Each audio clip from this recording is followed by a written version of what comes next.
Coco.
मुझे पता कि सब रिकॉर्डिंग होती है। ओह ना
Wait, no, I don't.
Assalamu alaikum, everybody.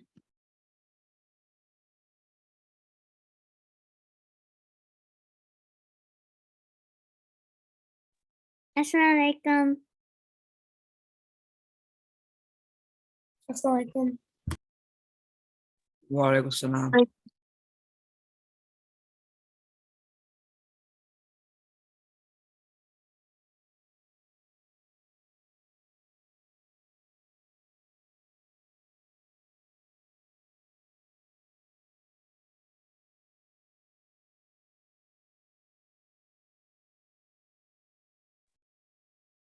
All right.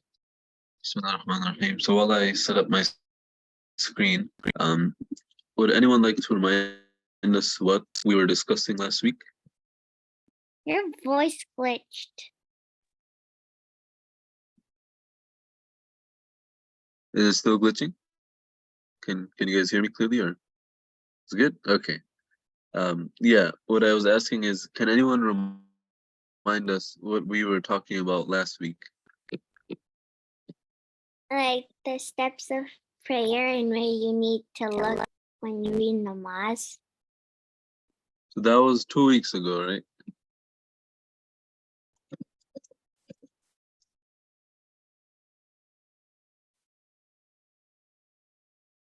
There was something else we were talking about last week. Can you guys hear me?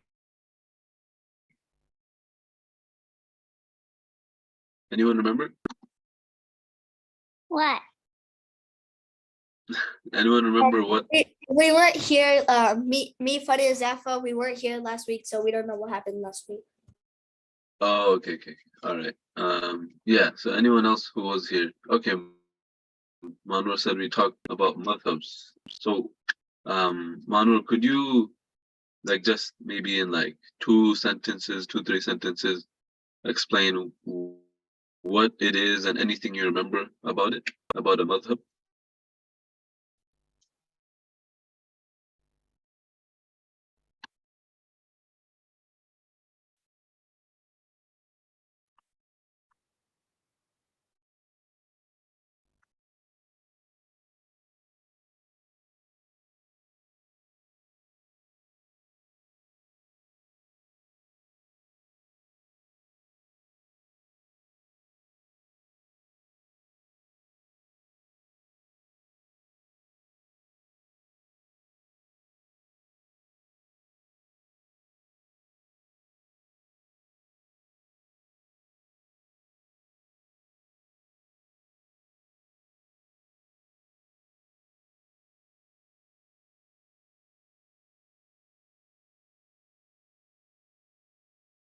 Different madhabs, okay.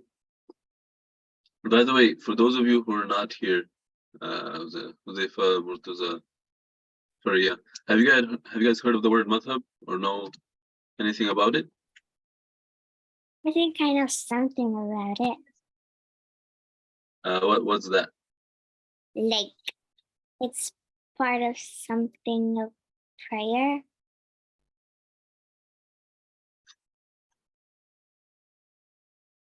Okay, so let's go through it a little bit again to refresh everyone's memories. Okay, all right. So a madhab is a school of thought. Now, a school of thought doesn't mean you know it's an actual school or a place you go to. A school of thought meaning it's a way you think about something. Okay, it's basically different opinions. Okay, so sometimes you'll see people praying a little bit differently, right?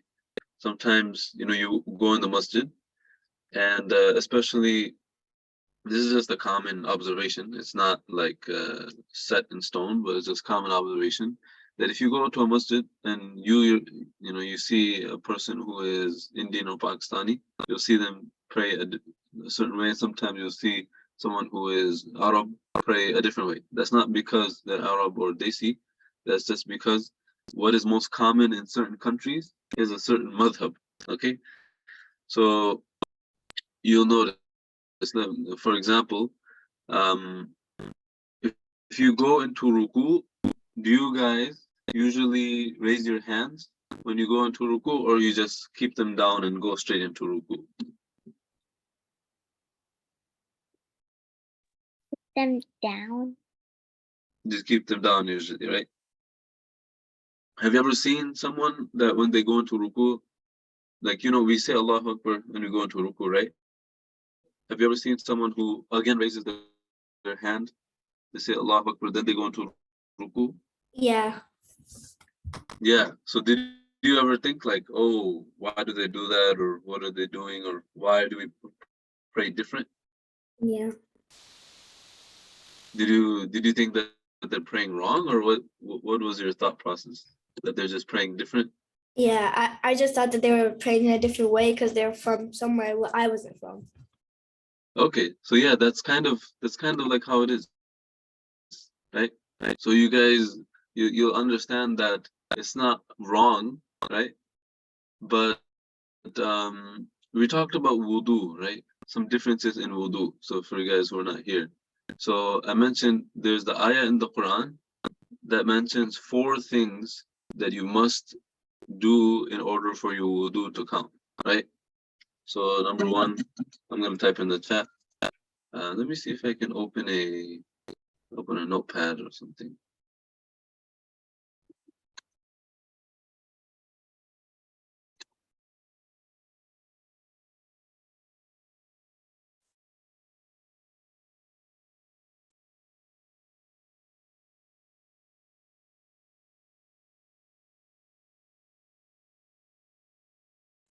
Whiteboard. Whiteboard. Oh, okay, Zoom has a whiteboard. Let's see this. Okay, you guys can see the whiteboard on the screen? Yes. Okay. So there's an ayah in the Quran that says that you need to wash your face.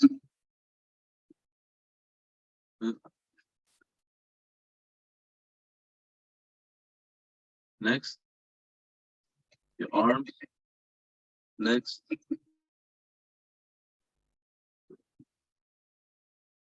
wipe your head. And then 4 was the last one.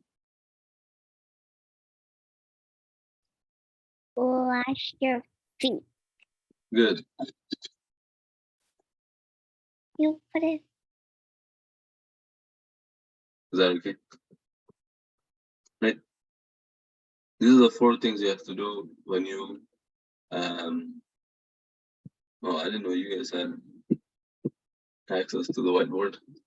Okay. Yeah, we Anyway. do. It's a new update of Zoom. Okay, cool.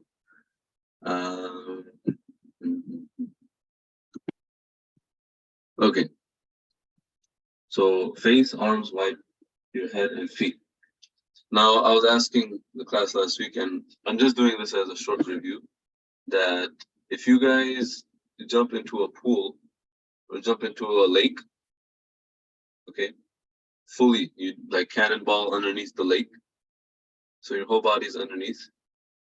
Do you have wudu now, or does it not count? Like I heard from like some other teachers Right. that like, it like is permissible to be able that technically is wuzu, but like some other teachers say no. So who's right? I don't know. It's like 50-50.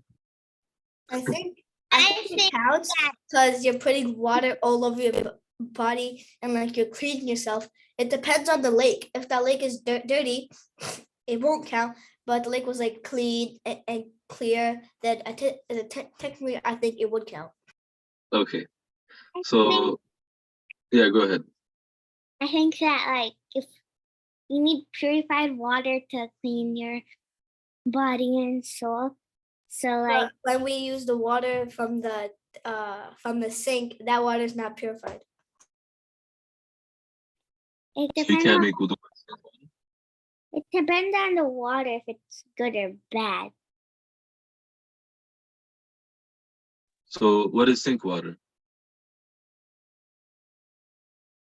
Tap water. Yeah, is it okay or not?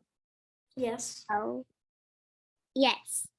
Because I don't think you guys have like a pond where you guys make wudu 5 Mhm. times a day, right? We don't.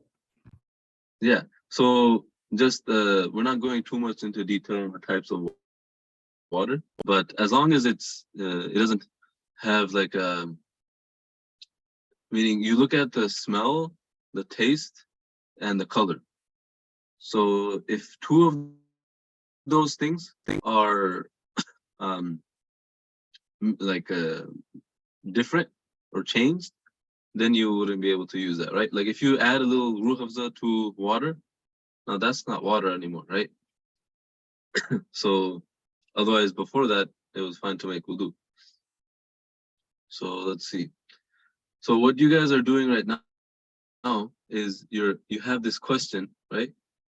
What scenario allows you to do wudu and what doesn't?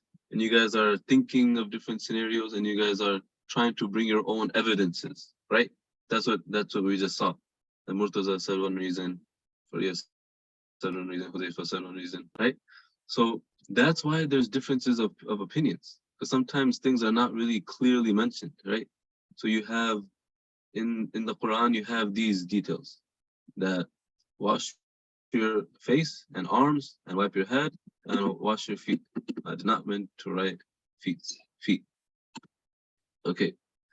So who's right? What's the right way? Like which one do you follow? Let's say, like you said, you have like 2 different scholars. One says one thing, another says another thing. You don't know who to follow. Okay. So now back to the example where you jump into a lake and if your wudu counts. Well, there are so let's go back to the madhab slide.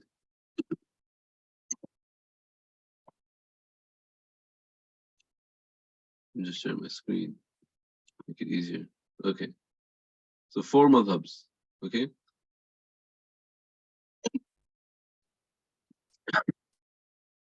Hanafi. Let's see, for those of you guys who were here last week, what were the other ones if you guys remember or wrote them down? Okay, so Aryan said Hanbali, Shafi. One more.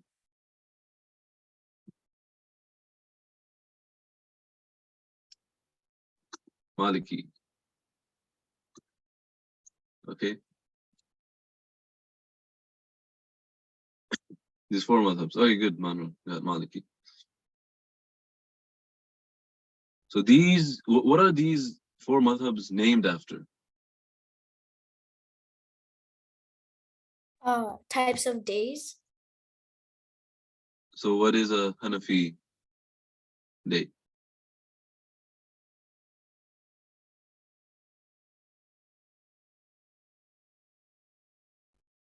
Is the types of, Like a special type of day we have to do something on it.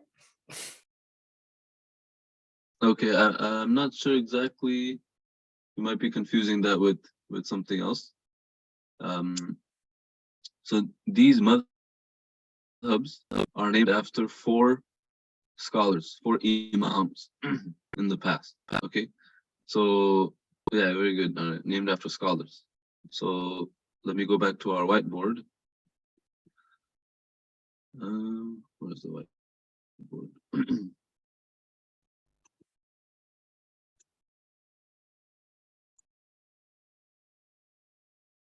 Okay, let me move this.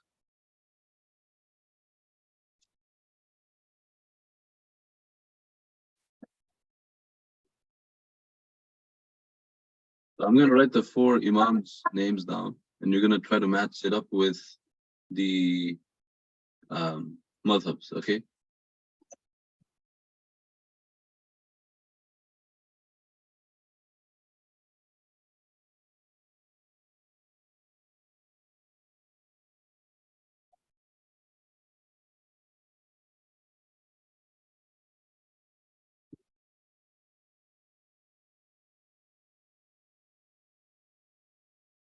All right.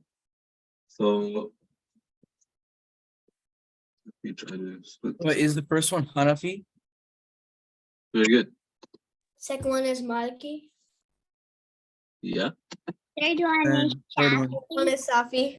Last one is Hanbali. No, I'm reading this wrong. Yeah. Hanbali. Hanbali. Yeah.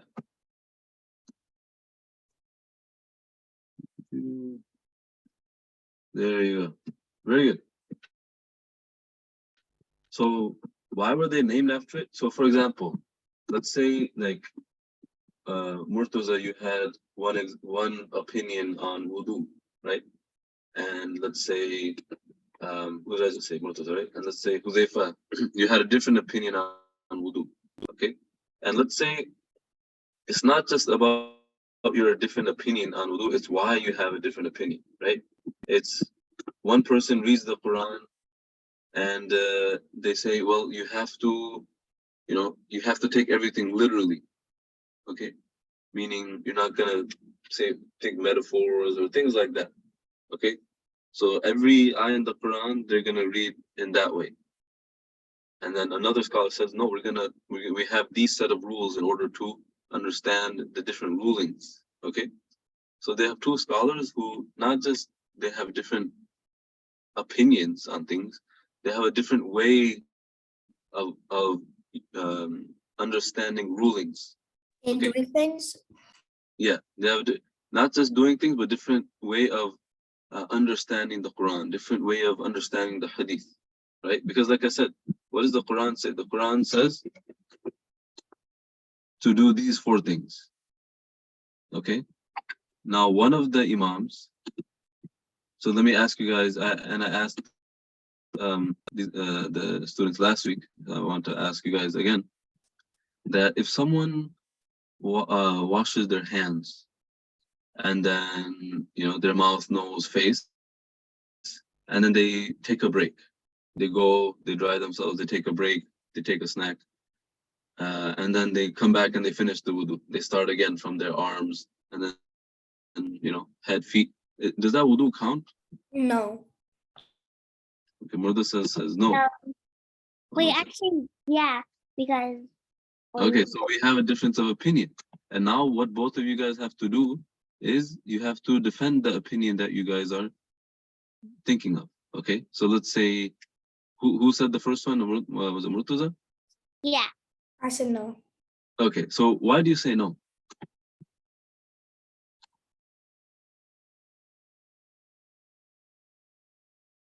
Do you have any reason? Like, what makes you, because maybe sometimes you have like a feeling that that's just not the way we do it. But do you have I was any, thinking, but he was on mute. are you able to, Can you hear me? Yeah.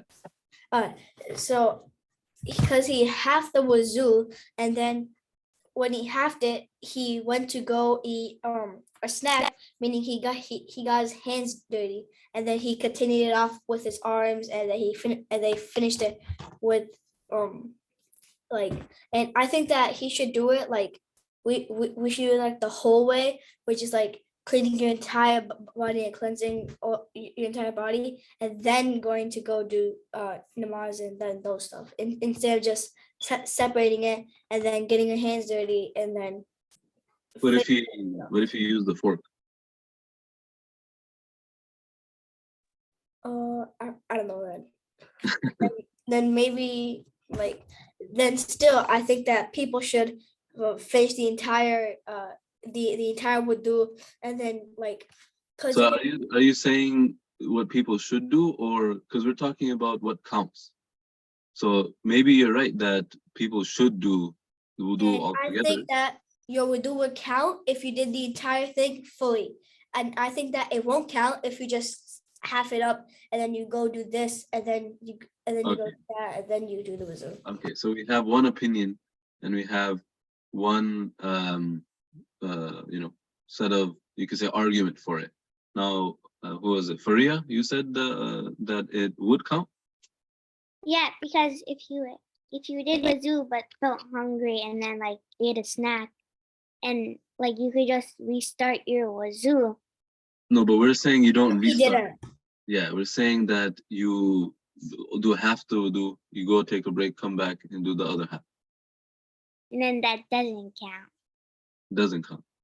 Yeah. So the first thing we have to see is there any ayah talking about it? That's the first thing. Is there Not any? that I know of.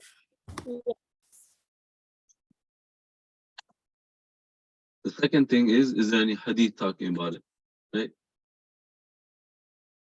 So there is no clear, so the ayah is saying when you stand for prayer, then do these things, right? So one scholar might say, well, the way it seems is that if you're going to pray, you have to do these 4 things right away. Okay, so you have one madhab that says to not let your wudu water dry. You have to do the whole thing. The other madhab says, well, it doesn't say anywhere here where it just says wash your face, arms, wipe your head, feet, right? Do your wudu. It doesn't say like how long it might take you to do wudu. It doesn't say, take that if you, for some reason, you need to just take a break. Like sometimes what people do, if they go to work or they go to school, they will do wudu in the sink with the whole wudu except their feet. And then they'll go somewhere else and they'll do their feet. Now that also is a short break, right? Isn't it? Let's say, you do your hands, you do your whole wudu except your feet. Then you go to a different area, a more private area, and then you just pour water over your feet. Maybe you took you 5 minutes to get there. That's a 5-minute break you took between wudu. Does your wudu count? So this other madhab, which is also the Hanafi madhab, right, will say that that's okay. As long as you don't break your wudu in the middle of making wudu, then it counts. Because you're not doing anything against wudu. You just took a little longer, you took a break, so that's okay. Now, what Murtaza was saying, that it's better, actually both of you said that it's better to do it together. That's good. It's better to do it in order and do it together without taking a break. So we understand that what's better, what's not better. But we're talking about, does it count? What's the bare minimum? Okay. Now back to the example, if you jump into a lake, do you have wudu or don't you? So Huzaifa mentioned that, you know, some opinion said you can, some opinion said you can't. So what do you guys think? I know some of the students were here last week, so they already know the answer. But I think it's a good refresh. So I think. Yeah.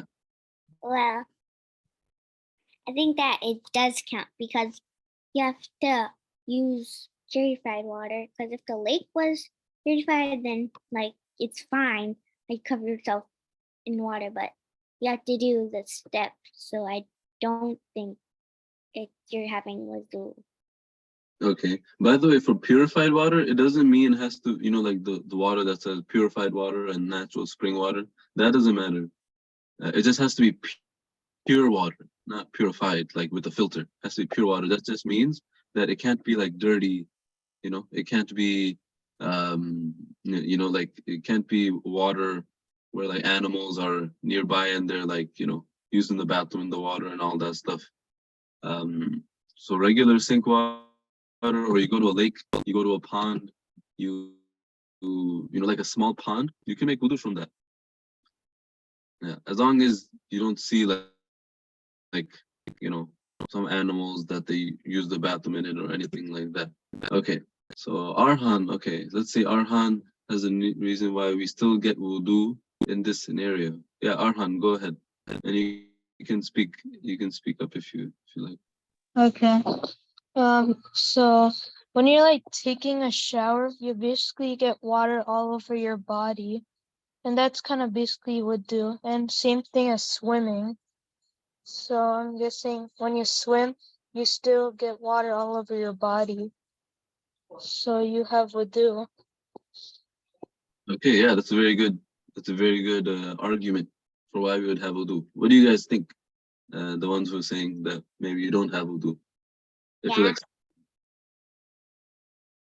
I think yeah. okay, so it's kind of, there's a few things, right? So the ayah says do these things: face, arms, wipe head, feet, in this order, right? It mentions this order. It says wash your face and your arms and wipe your head and wash your feet.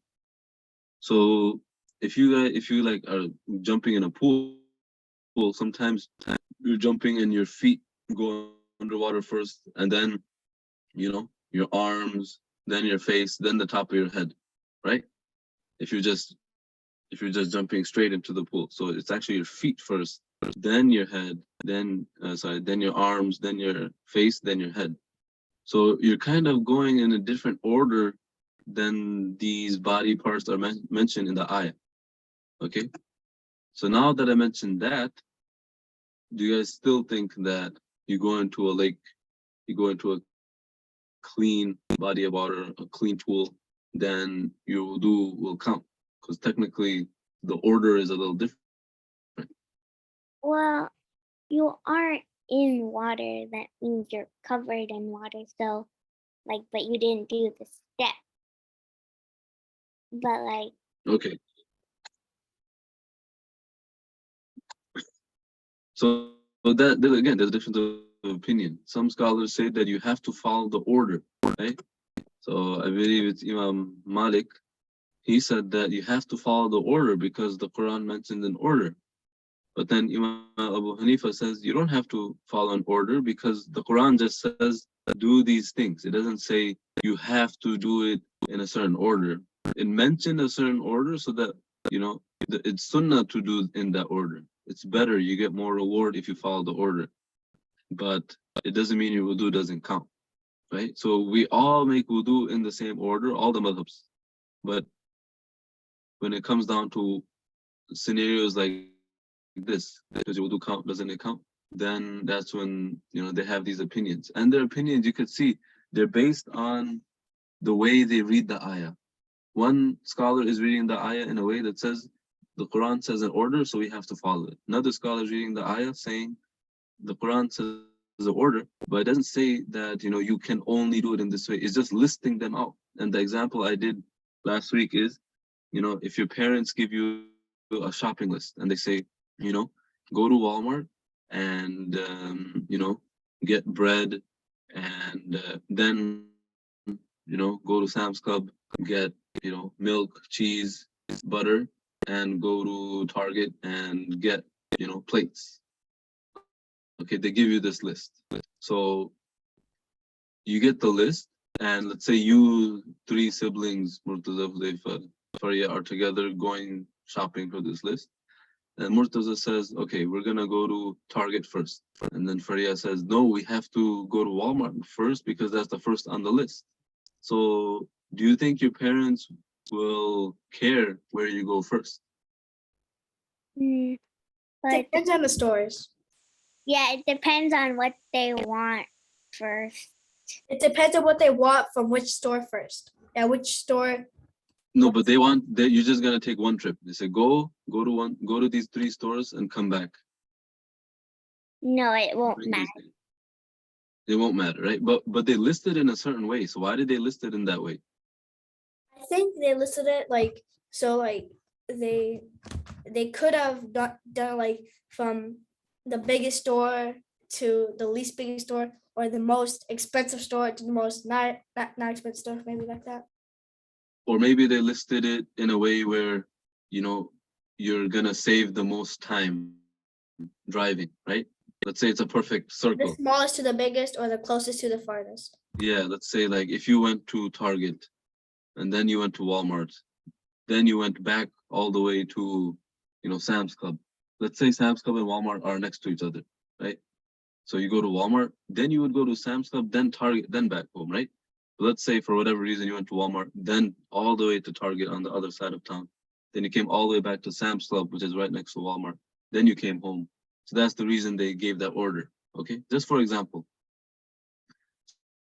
So at the end of the day, if you went and you came back and you brought all the stuff, your parents would be fine. They said, okay, thanks for bringing everything. They don't know which order you did it. They don't really care. They gave a certain order because it would have been better. It would have been more easy. And it would have been faster. It would have been faster, right? So I want you to keep that in mind. That's kind of how the different scholars look at this. So Imam Abu Hanifa looks at this order. He says, this order is mentioned in the Quran. So it's good to follow this. And on top of that, the Prophet ﷺ, he mentioned hadith and he showed the Sahaba how to do wudu, and he followed the same order. Okay? But he says that order is good, it's better. But if you, for some reason, you're doing it in a different order, it's okay, because the Quran is just listing these body parts. It's not saying, do your face, and once you've done your face, then do your arms. Once you've done your arms, then wipe the head. It doesn't say that. So I want you guys do you guys understand, like, you can have the same ayah, but you have different scholars looking at it from different angles and making their rulings in that way. Do you guys see how that's happening now?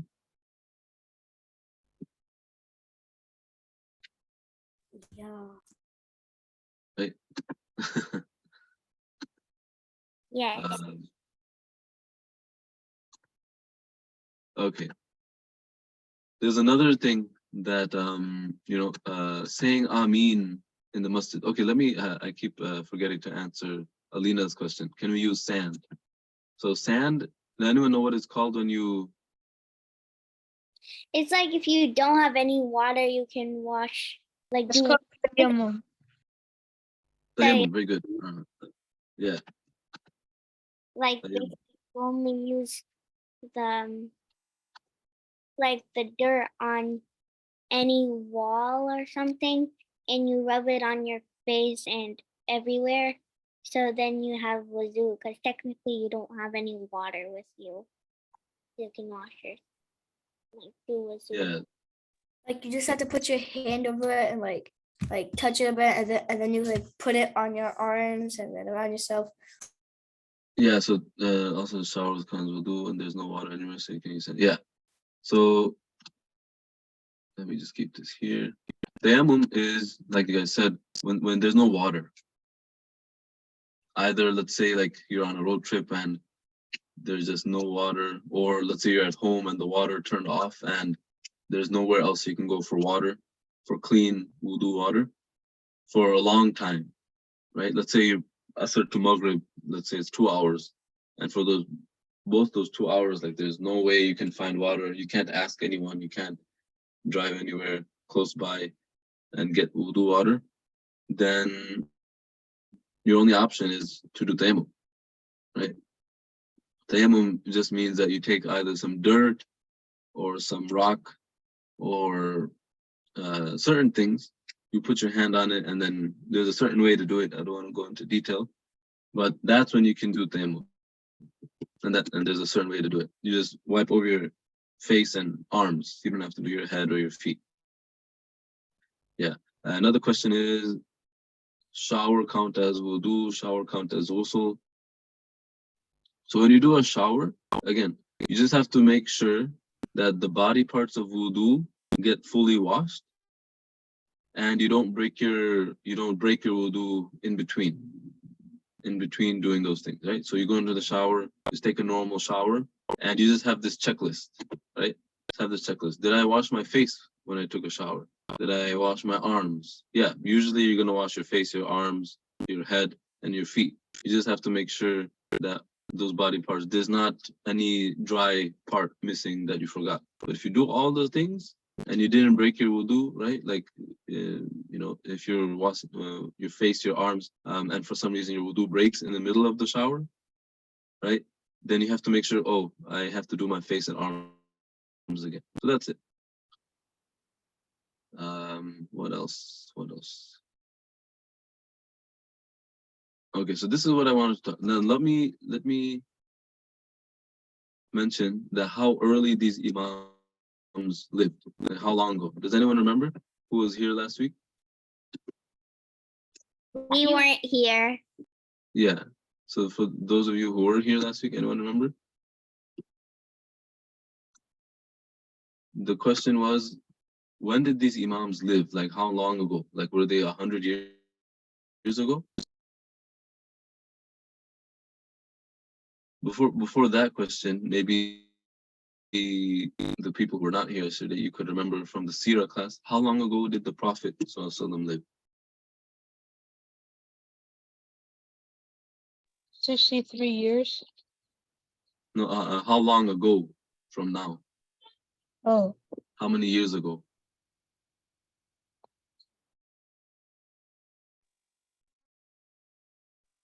like BC. Yeah, 1400 years ago. Yeah, the question was how long ago from 2023? 1400, and specifically 1445 years ago, right? Because we just had Muharram. Muharram is the first month of the year in the Islamic calendar, and so it's the year 1445. Okay, so that's how long ago the Prophet ﷺ lived. So the Prophet ﷺ passed away in the year 10. Okay, the year 10 Hijri, Prophet ﷺ passed away. And Imam Abu Hanifa was born not long after that. He was born in the year 80.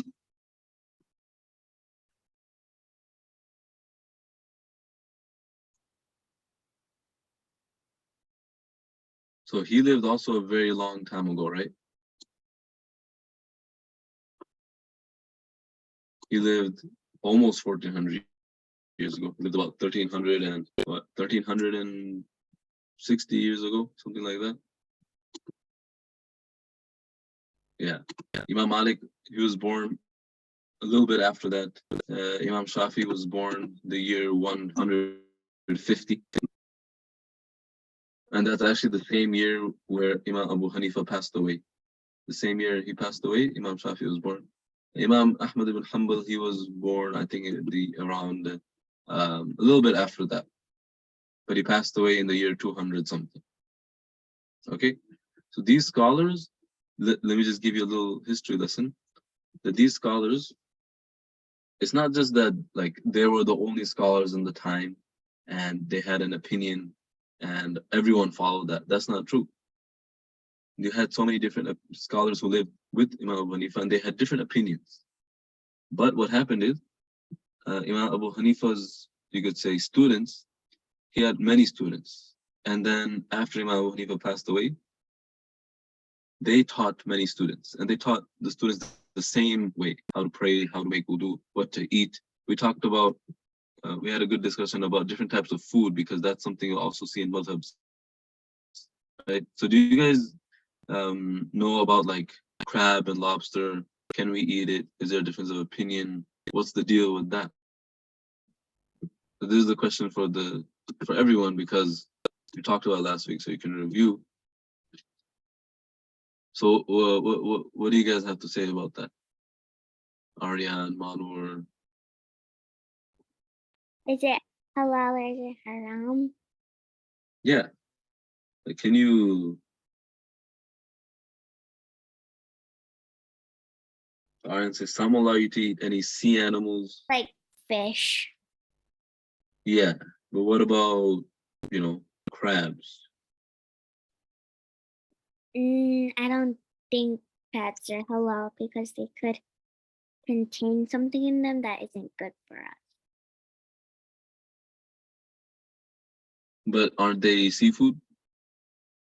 Yeah, I mean, we could eat shrimp. But not crab? No. Okay.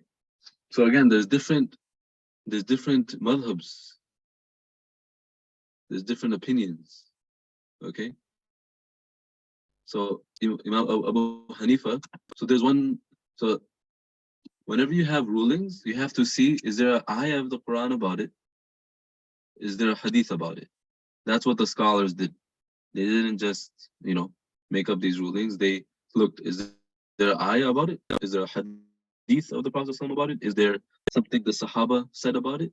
Then they would make the ruling. So first in the Quran, there are a few ayahs where it said that the meat, meaning not actual, like when we say meat, we usually don't mean fish, but what we mean is like animal. Like The, yeah, but now we're talking about seafood. So you could say the sea creatures. It said the flesh or the meat of the sea, of the ocean, is halal. Okay, there's an ayah that says that. Okay. The soft meat, lahman tariya. Okay, and there's some hadith that says that you can eat fish. Okay, you can eat fish. like salmon. Yeah, and then there's another ayah that says impure things are not halal. Impure and dirty things are not halal. Okay, so this ayah, so you have these three things. Okay, one is you can eat creatures in the sea.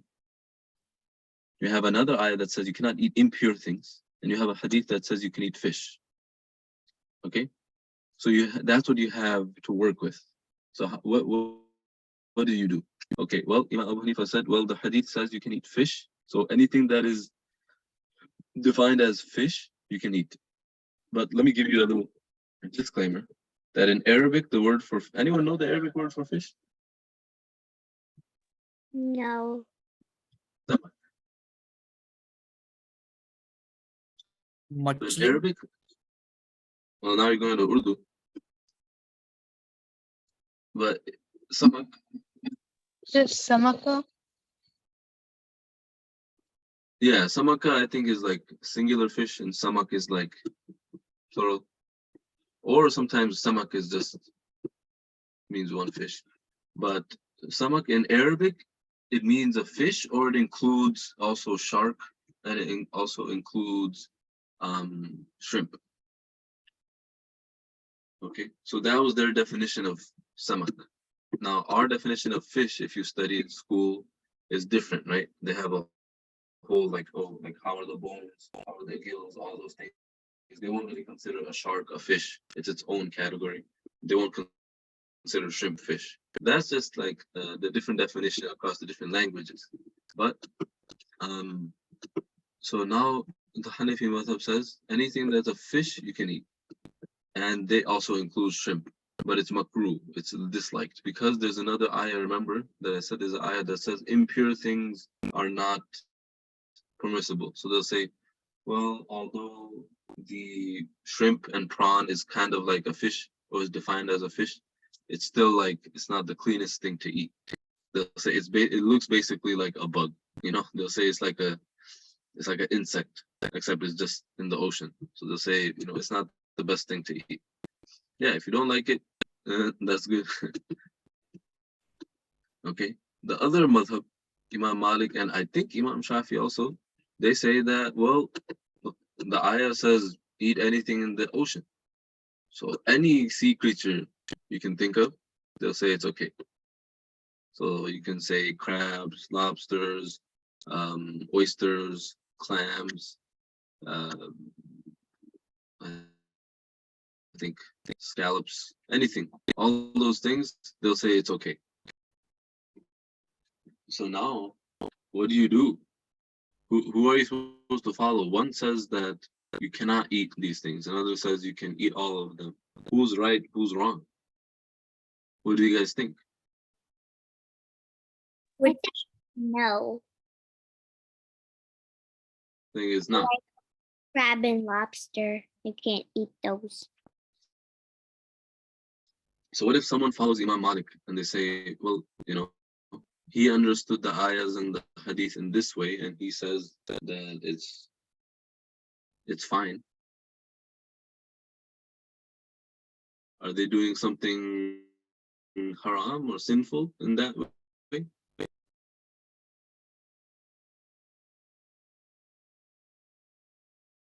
So you'd say no. You'd say they're fine. They're following this madhab. They're following the Maliki madhab. Okay? So, but one important thing is, yeah, by the way, these are not really sects, right? Because a sect, I mean, technically, I guess in a broad sense, it is a sect, but sect is more talking about like your beliefs, right? But this is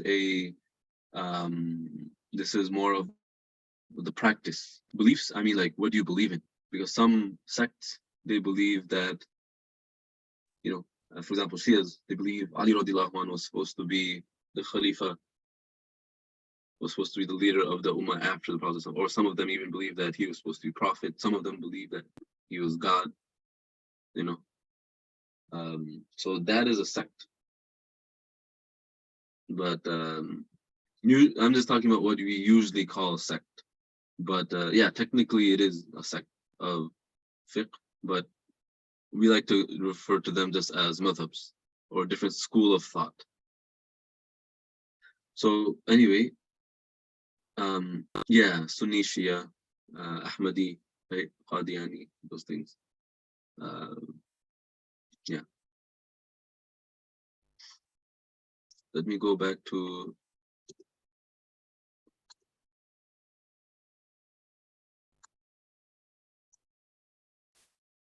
okay. So last thing that I want to mention is that if you guys, let's say you're praying a Hanafi way, then you're eating a Shafi way because you like how the Hanafis pray, or let's say Malikis, right? Malikis, when they are praying, they don't have to put their hands on their waist or on their stomach. They just keep it to the side. I'm not sure if you guys ever saw someone pray like that. They'll say Allahu Akbar, raise their hands and put it to their side, and that's how they pray the whole prayer. They never put it up to their, belly button or anything like that. Yeah, Shias also do that. It doesn't mean it's wrong just because Shias do it, but Malikis also do it. Because there is so the reason why there are different opinions is because sometimes there's different hadiths that mention different things, and it's, they prefer one hadith over another based on which one is stronger, more authentic, which ones did their teachers follow, stuff like that. Okay. So let's say one person's like, oh, well, I like the way Malikis pray because they keep their hands to the side, and I think it's just a little more chill way to pray. So I'm gonna follow that. But then they say, well, I like seafood, so I'm gonna choose the Maliki opinion. And they say, well, also I wanna make wudu easy. So they'll say, I don't want to I want to be able to take a break when I make wudu. Right? Or I want to be able to have my wudu if I just jump into a lake.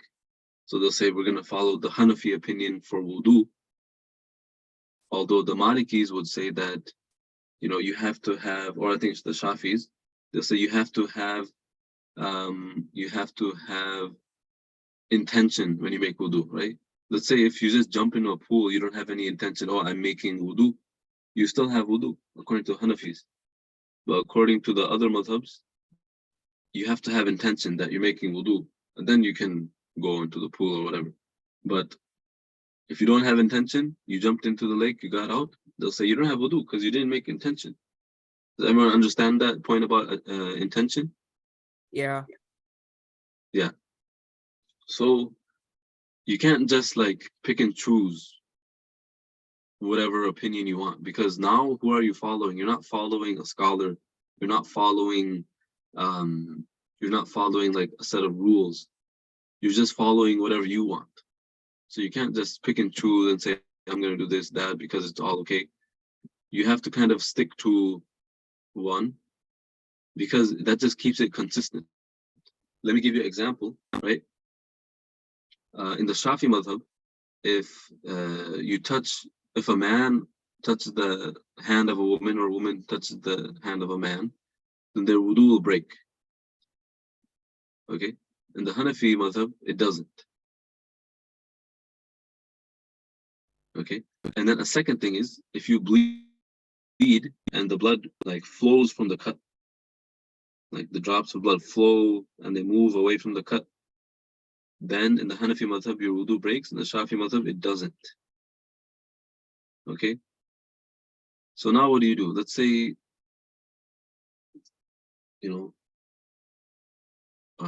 let's say, especially in Hajj or in Umrah, when you're making tawaf around the Kaaba, by accident, it's really common that, you accidentally bump into a woman and your feet touch her feet, or, as a woman, your feet touch a man's feet. Now, in that opinion, your wudu is broken. But in the Hanafi opinion, is not.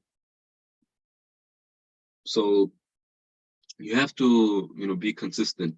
You can't just say, oh, well, actually, none of those break your wudu. You're fine either way. You'll say, I'll follow the Hanafi opinion in saying that if you touch a man or woman by accident, then your wudu is still there. And I'll follow the Shafi opinion saying, well, if I bleed and it flows, it doesn't break. So now you're saying it doesn't break in any madhab, although technically in both madhabs your wudu is broken. So that's why the best thing is just follow, either the local scholar, whatever is easier for you, or you're attending Islamic school, you're following the Al-Rehman Academy, for example. If you're studying here, this is where you learn most of Islam. Best thing is just follow that. That's the easiest thing. That's why in Arab countries, majority of the scholars who live there are usually Shafi. They usually follow the Shafi madhab. So it's just, that's what they're gonna follow. So they'll be like, okay, we can eat seafood. We're going to raise our hands when we go into ruku, when we go into sajda. We're going to say Ameen out loud.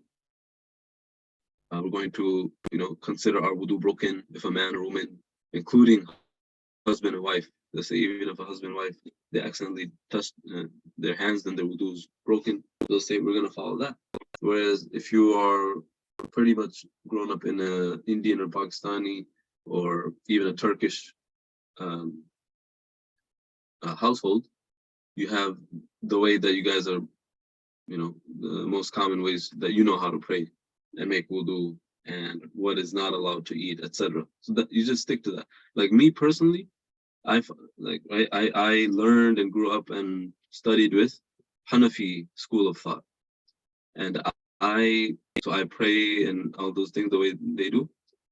And I personally, I love seafood, right? I never really tried lobster or crab or oysters or, clams, all those things. Although maybe I did by accident without knowing, but I never did it. Although I would love to. If sometimes I'm like, man, I wish I grew up as a Maliki because I love seafood. But I have to stick to my principles. So that's what it is. So I'm not sure what you guys follow, at home, or what madhabs you guys' parents follow, or if they know about madhabs or what. But yeah, the fiqh that you guys will learn here at Al-Rehman Academy is Hanafi fiqh. Right. So if you guys are following this, then congratulations, you're Hanafi. But So we're Hanafi. Yeah. okay. Faria says after hearing about all the seafood, she says no, maybe. After learning this, I finally understood what this meant. Yeah. Same. Yeah, so that's what I want you guys to learn. And at the same time, I want you guys to know that there are people out there, there are different, see, this is kind of where it comes, where Aryan said sect, right? So you might have heard of Salafi. I'm not sure if you guys have heard of Salafi. What's that? So there are also some people who say madhab is wrong. They'll say, why are you following a scholar? Why are you following, Imam Abu Hanifa and Imam Shafi? Why are you following scholars? Why aren't you just following the Prophet Muhammad sallallahu alaihi wasallam? Right. So what would you guys say? How would you guys respond to that? They'll come to you and they say, oh, you're saying you're Hanafi. Why are you following a person named Imam Abu Hanifa? Why aren't you following the Prophet Muhammad sallallahu alaihi wasallam? We are Hanafi though. But we are Hanafi. We're Hanafi. Hanafi? Yeah. So what would you say? What would you, if someone says you shouldn't follow any of these imams, you should just follow the Prophet sallallahu alaihi wasallam?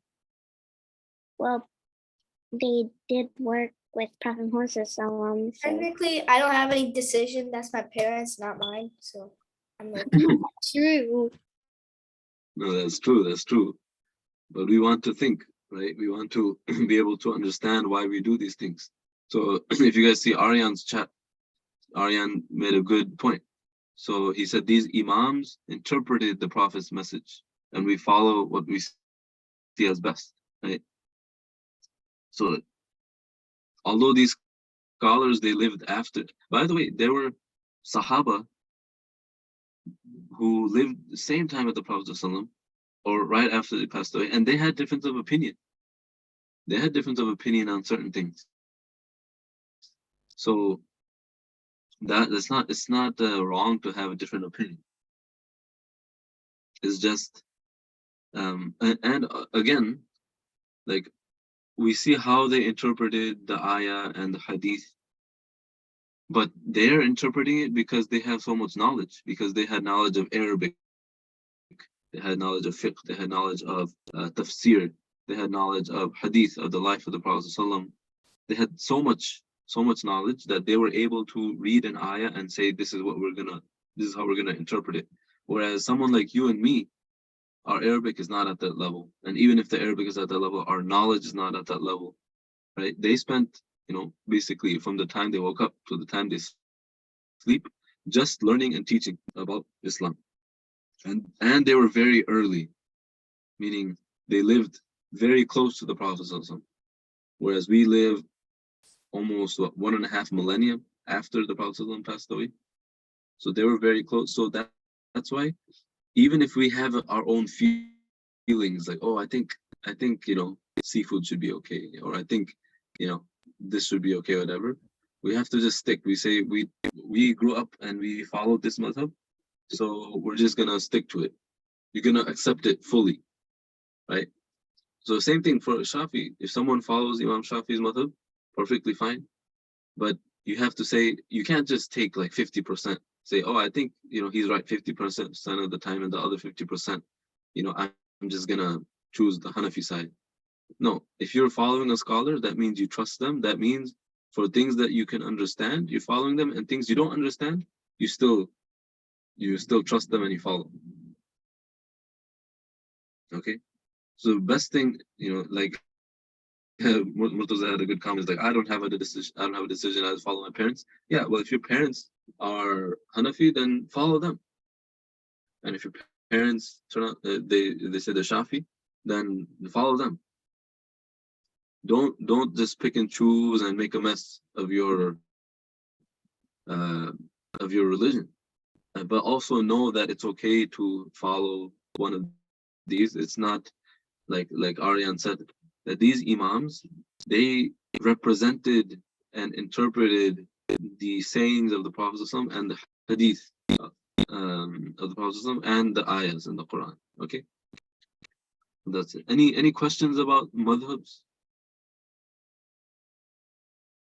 So if you see someone praying a different way, you see someone, eating a little different food, right? Don't just say, oh, that's haram, that's wrong. You should just understand, just know in your own mind that, oh, they must be following a different madhab.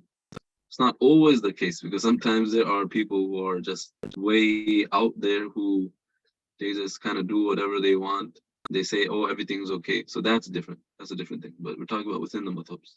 Praying a different way, making wudu slightly differently, certain different rulings in what's halal and haram to eat. That's all normal, and you guys should be aware of that and not think there's only one way. Although you should stick to one way and follow it. All right. Any questions about this? I really want you guys to understand, and that's why I spent 2 weeks on this. I spent last week and this week talking about it. So if you guys can all, for homework, write one paragraph, meaning 4 to 5 sentences. I want everyone to bring this next week, meaning you can email it to me sometime during the week, or present it next week. And I want all of you to read your own paragraph, 4 to 5 sentences, mentioning what you learned about madhabs. Faria has a question. Go ahead. So I was wondering if, so we are Hanafi, so are your parents something else? Usually they're the same. Usually you just follow your parents, right? So they're Hanafi with us. I assume so. Okay. I think so. I'm not 100% sure, but right now the point is, what your parents grew up with, how they learned it. So my point is not to convince you guys to be Hanafi. My point is to show you guys that what it is and why there are different opinions and different ways to pray. That's my point. The point is not do this, do that. My point is not to tell you what to do. My point is right now just to inform you of why these things occur and where these things came from. That's it. Are there different types of Muslim? Because my friends at school have a different language and they're Muslim. Yeah, language is different. Language is just has nothing to do with the religion. Language is just where they, right? So when I grew up in here in Illinois, we used to think that Muslims were just people who spoke Arabic, Urdu, and that's it. If you only knew English, we would think, oh, that's just a white person. But you can be from anywhere and be a Muslim, right? There are Muslims who make calligraphy in Chinese, and they have masjids all over the world, in China, Africa, South America, Russia, everywhere. Everywhere you go, they're gonna have masjids, they're gonna have Muslims. Yeah. All right, guys. So again, what was the homework assignment? You do a 4 to 5 sentence. Like write a paragraph about the four madhabs or like what you learned from it? After I Yes. 4 to 5 sentences about madhab and what you learned about it. Yeah, so you can mention maybe different examples or different opinions. You mentioned like where they, how long ago they lived. Mention the different imams' names, the different madhab names, and just maybe you can explain why they exist and what's the point of them, and is it okay to follow? What should you do? All those things. Mention those things. 4 to 5 sentences. Okay. All right. I don't want to take up too much time because we're already past. Next week will be our last class. So we're not going to talk about madhabs. We're just going to go over you guys' homework briefly, and we're going to talk about the next topic. All right. All right. Okay. I'll see you guys next week, inshallah. Assalamualaikum. Wow. So now. Assalamualaikum. Yeah. Allah Hafiz.